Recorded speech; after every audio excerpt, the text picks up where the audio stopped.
Like I said in a recent video, we're well into seed sowing season, and at the tail end of January and early February, there's a large number of vegetable seeds that we need to get sowing. And one that's particularly done well for us in previous years is kale. We absolutely love Cavallonero, and what we're going to do with this particular variety of black Tuscan kale is get the seed sowing started today. So in this little tray, you can see that I've not got a massive number of seeds, and what I'm going to do is broadcast sow them into this little mushroom container. And what I'm going to do is just by hand try and spread them out a little. Doesn't have to be uniform. In fact, I'm going to pick them up and drop them like so. And once we've got the seeds sown, the seeds aren't very big, so like we've done with other small seed sowings, just needs a little dusting of compost over the top.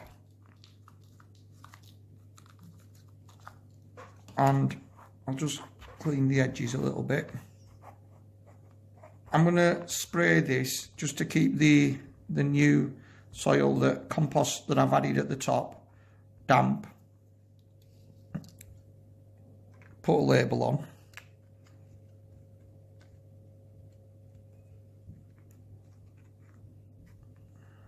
And like I said, I'll put this into a propagator and see if we can get it germinated.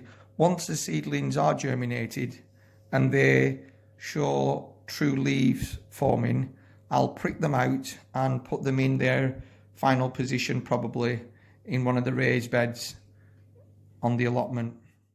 I've just popped up to the allotment to check on things, and delighted to see that the coriander that we'd sown late autumn is doing brilliantly.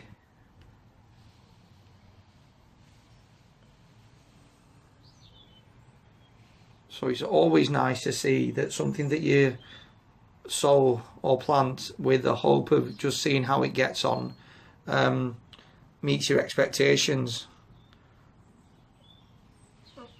So we'll be looking to upscale this in the future and do quite a bit more coriander sowing in late autumn, with the view to having a supply in early spring. Right, the next job for today is to get sowing with the broad beans. Like I said, it's around late January and early February that I start getting on with this, and I've grown broad beans for a number of years, and the variety I normally go for is Sutton's dwarf broad beans variety. It's called the Sutton. Others include Aqua Dulce. That's a fantastic one, particularly if you want to get started with an autumn sowing. But this time I'm going with a slightly new type called Masterpiece. Now, I've not grown this variety before, so that's why I'm calling it a new type for me. And they're the same as any other broad beans. You can see in this pack here that they're quite large seeds, very easily handled and very easy to plant. But with regards to sowing, I'm just going to be putting them straight into some compost in a pot.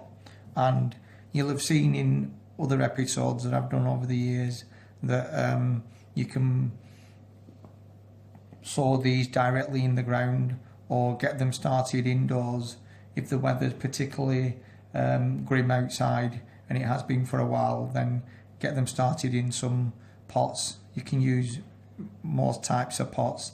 I've even used noodle pots. People use toilet rolls to get the seed started, and it's actually a good idea to give them a long root run. But I've found that a normal size pot just to get the plants started is fine.